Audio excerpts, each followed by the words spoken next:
I'm Erica Healey, and I'm one of the co-owners here at Solera. I've been, working in the brewery industry for, about 8 years now. Got kind of drug into it by my husband, back when he started Prairie a number of years ago, and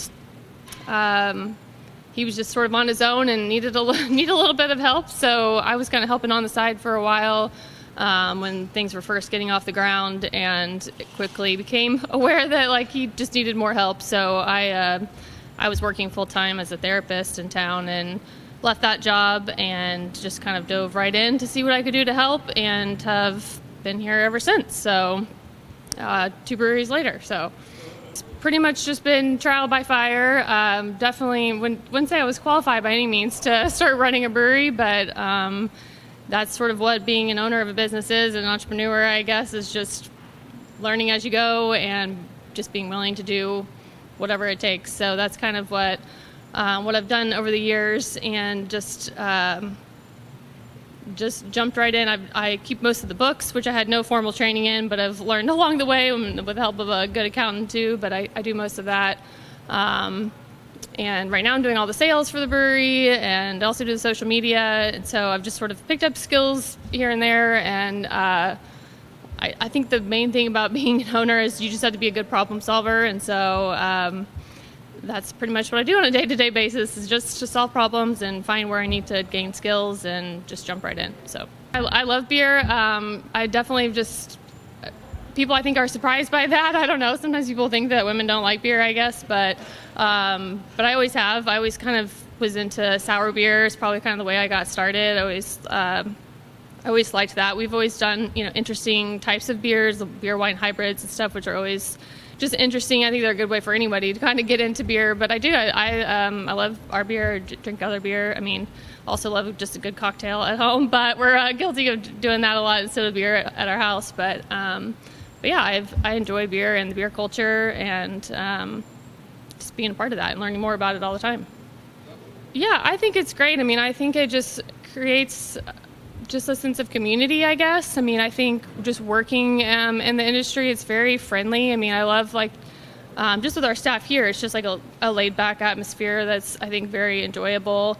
But we're sitting right here next to another brewery next door, and just on the other side of this car shop is Marshall. We're all right here, and it's not competitive. It's just friendly, and I just love that sort of that community vibe that breweries have here in town. And I think, across the world, I love the sense of collaborations, and that we can go and travel and go visit, make new friends at other breweries and collaborate with them and create a product and put, just create creative minds together and come up with something new and fun, and just that sense of, just camaraderie and community that breweries have everywhere. I think it's just really something special that this industry has, and something that's very appealing and makes it enjoyable to be in day to day, I think. It's kind of something that unites people, I think, in a lot of ways, and there's something just kind of special about that, I think. So I think the beer culture has come a long way here in Tulsa too, and it's been neat to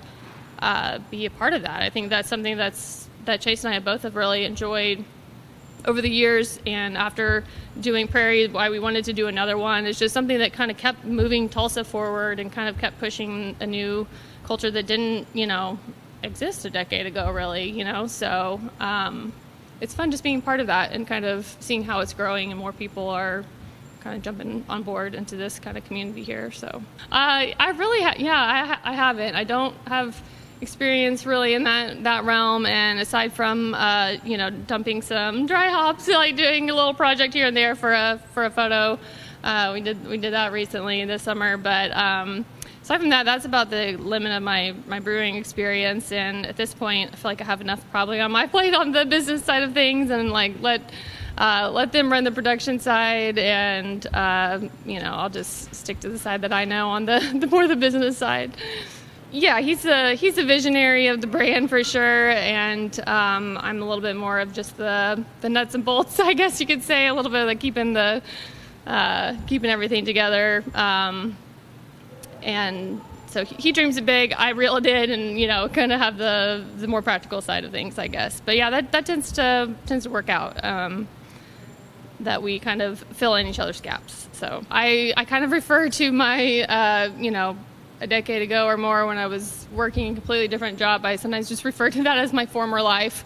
It feels like just something completely. I just never thought that I would be doing this really, but like I said, I guess 8 years later, here I am, and it feels right, and it feels, it feels like home now. I can't really imagine going back and doing anything else, but if you had asked me 10 years ago if I'd be, I just never in my wildest dreams would I think I'd be doing this. But it's been, a ride for sure. It's been a lot of learning, a lot of adapting, but certainly a lot of fun, and a chance to step out and do something a bit more creative and just kind of push myself to learn new things. And I think I enjoy that side of it, of just kind of challenging myself to learn a new skill that maybe I didn't know before, and finding that I can, that I can do it is just something that's rewarding, I guess, at the end of the day. I think there's a lot of women doing really great and exciting and good work in the beer industry, and I think it's just I think sometimes it's unexpected, and people just don't, I've been told point blank before when someone's like, oh yes, one of the owners is here, let me grab them for you or something, and come out, and then people have been like, oh, I didn't expect you to be a woman, like people are just kind of thrown off by that sometimes, I think, but I think there's more and more, and sometimes, I'm not like in the brew house, but there are, women at other breweries that work on the production side. And, I think I think that's becoming more and more normal, I hope, but, that women are capable of doing that if they want to, but yeah, I think we have a lot of women, and I'm, certainly have help from two of my full-time staff that are my right-hand ladies are women as well, that, so there's a lot of, I think it's great that you're doing this, and there's just a lot of great women doing good work even just here in Tulsa and breweries. I think it's very helpful to have a diverse staff in whichever way you want to look at it, but we're very collaborative here with all of our staff, with just bouncing off ideas and creating ideas for beers, the beers themselves, the names for the beers, just the way we're going to promote it, just all aspects of it. I feel like we're very collaborative, and definitely I do have a different kind of palate than Chase does, or than any of our other staff might, and so I think it's very helpful. Well, we did that the other day. We were tasting like fruit purees and things, and a lot of times Chase will bring me something and be like, I want you to taste this because I want to know what you're tasting in this, and I want your perspective because he knows my palate is different than his, and so that's very helpful. A lot of the times to be able to, for us both to be able to taste something or have multiple people. I think that just ultimately ends up creating a better product if we're not just too narrow in who's tasting it and who's making the decisions, just because Chase thinks it tastes good. Someone else might have a different opinion. So,